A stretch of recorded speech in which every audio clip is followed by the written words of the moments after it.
Bonjour, je suis le docteur Philippe Klein. Je vous parle depuis Wuhan, où nous avons subi cette terrible épidémie de coronavirus.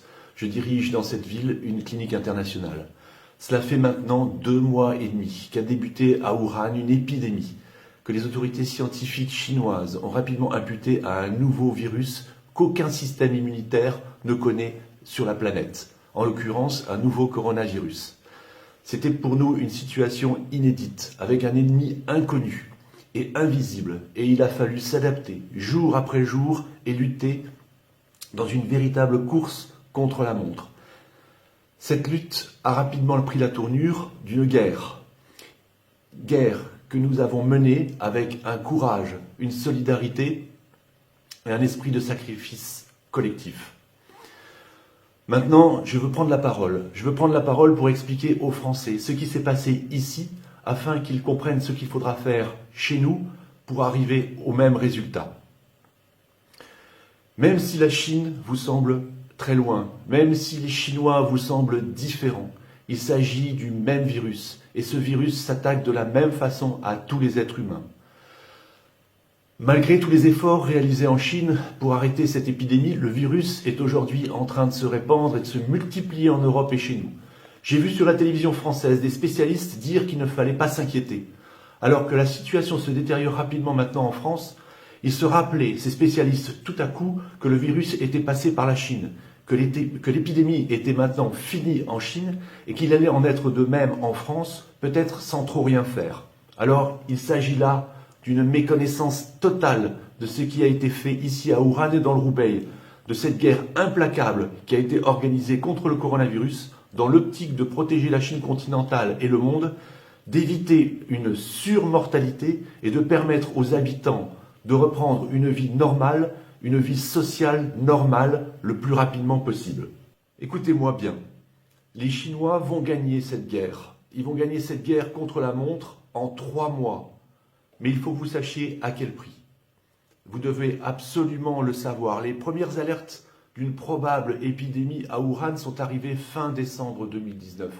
Puis les cas ont augmenté jour après jour pour s'accélérer après que l'on ait eu l'annonce que la transmission pouvait être entre les êtres humains.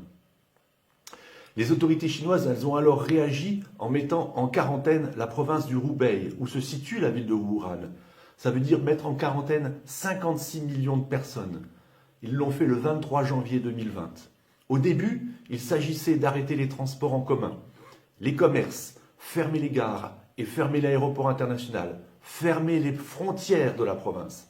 En ce qui concerne les écoles, fort heureusement, elles étaient déjà fermées depuis plus de 2 semaines, car nous étions au moment du Nouvel An chinois.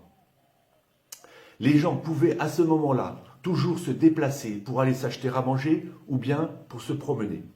Pour nous, les médecins, il fallait absolument s'adapter à cette nouvelle situation. Nous manquions de masques, nous manquions de protection, nous manquions de lits.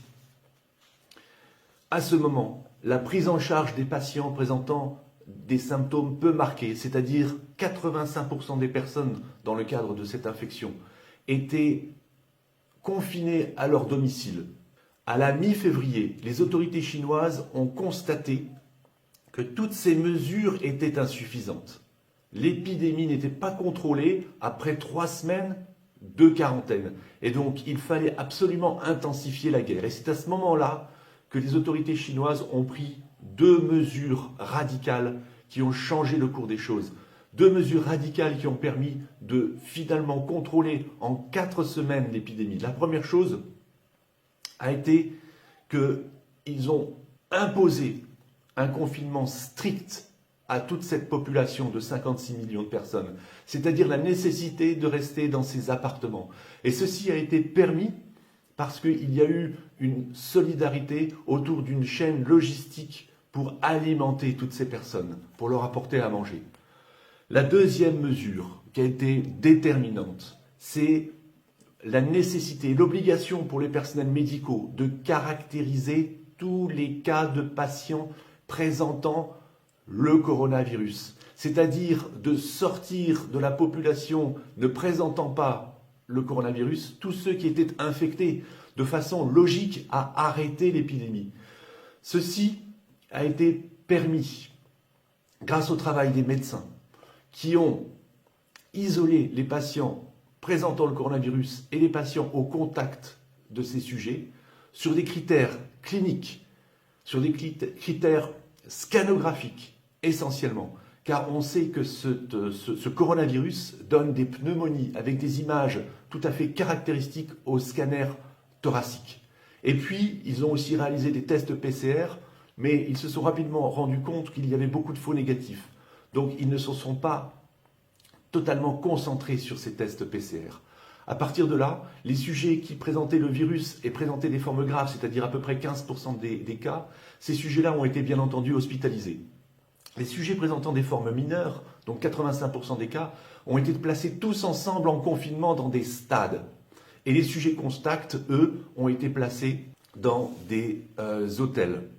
Je peux vous dire que la population chinoise, elle a adhéré avec courage, avec patience, avec solidarité, parce qu'elle a rapidement compris la gravité de la situation et qu'elle a rapidement compris les enjeux. Au prix de ces efforts que je viens de vous décrire et de ces procédures implacables, la Chine va maintenant contrôler l'épidémie sur son territoire en 3 mois, avec entre 4 000 et 5 000 décès, malheureusement, et entre 80 000 et 100 000 cas de personnes infectées. Mais que sont ces chiffres par rapport à une population de 1,5 milliard de personnes? Je vous parle ici parce que j'ai la conviction intime, pour l'avoir vécu dans ma chair, avoir vécu toute cette crise sanitaire ici à Wuhan, en Chine, que toute mesure moins performante que celles appliquées en Chine entraîneront un plus grand nombre de morts et des conséquences économiques désastreuses dues à une épidémie plus longue dans le temps. Je vous exhorte donc, vous, Français, à appliquer